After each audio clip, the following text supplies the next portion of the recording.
Jamais sans la grâce, une dévotion matinale proposée par l'Église évangélique de la grâce en collaboration avec l'Institut de théologie de Cotonou.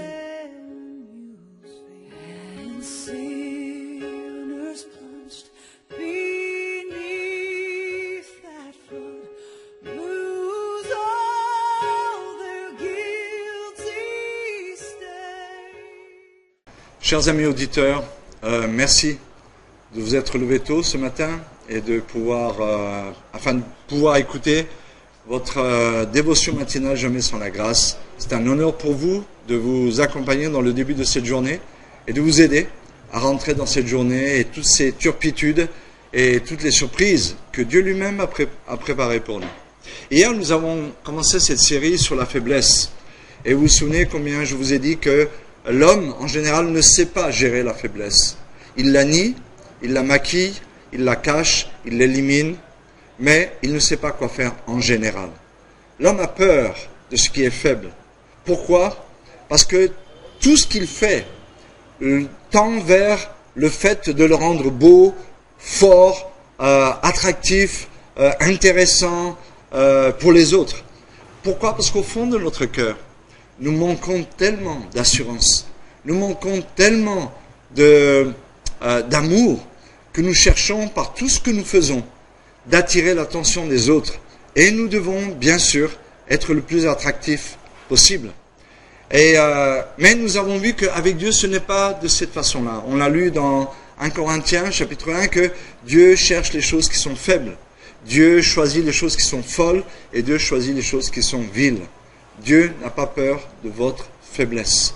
Et il aimerait vous amener à comprendre que c'est dans cet état de faiblesse qu'il veut vous utiliser aujourd'hui, demain et tous les jours de votre vie. Ça ne veut pas dire qu'on ne peut pas avoir un sentiment de bien-être et de satisfaction et de contentement. Ça ne veut pas dire ça du tout. Mais nous savons que l'attitude de fond que Dieu cherche en nous, c'est justement cette attitude de faiblesse.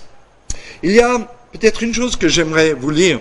Dans Romains chapitre 12, verset 1, c'est une grande recommandation qui nous est faite. Il nous est dit, ne vous conformez pas au siècle présent, mais soyez renouvelés dans l'esprit de votre intelligence.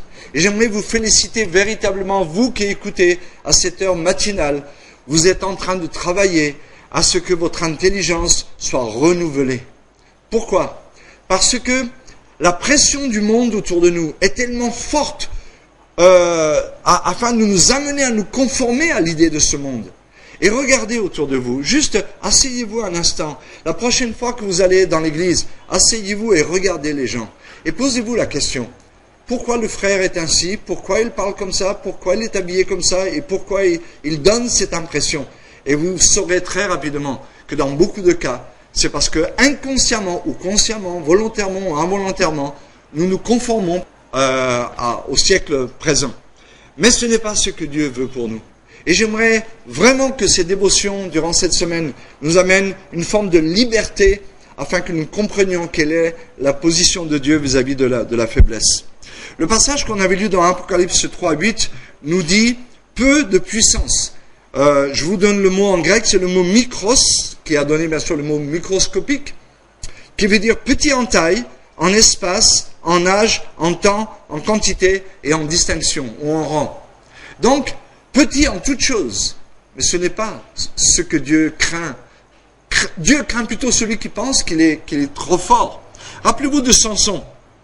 Samson, Dieu l'a appelé, il lui a donné un ministère particulier et il lui a donné un secret. Tant que ses cheveux seraient longs, alors il serait l'homme le plus fort et il ferait des choses extraordinaires. C'était un libérateur, un juge de sa nation à l'époque. Et tant qu'il restait dans cette attitude de se rappeler que la force n'était pas en lui, mais qu'elle résidait dans l'obéissance qu'il avait au plan de Dieu, à la volonté de Dieu pour lui, alors il était fort. Et les gens étaient émerveillés de sa force. Mais lui savait que les cheveux coupés, c'était fini pour lui. Un jour, alors qu'il pensait être fort, il a laissé malheureusement la faiblesse spirituelle rentrer en lui et s'imaginer qu'il était fort alors qu'il était devenu spirituellement faible. Il était là avec Dalila, sa copine, Et puis sa copine le charcute un peu pour savoir d'où vient sa force.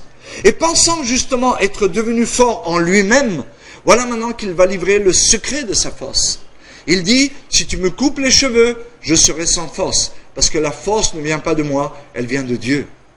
Et donc, Dalila appelle les Philistins qui lui coupent les cheveux, il l'attache avec des cordes et c'est fini pour lui. Il l'emmène dans le palais et là on lui crève les yeux.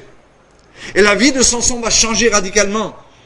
Il était faible au départ, et il avait la force de Dieu. Il est devenu fort en lui-même et on lui a crevé les yeux et il a perdu sa force. Donc maintenant, mes amis, ne soyons pas comme Samson.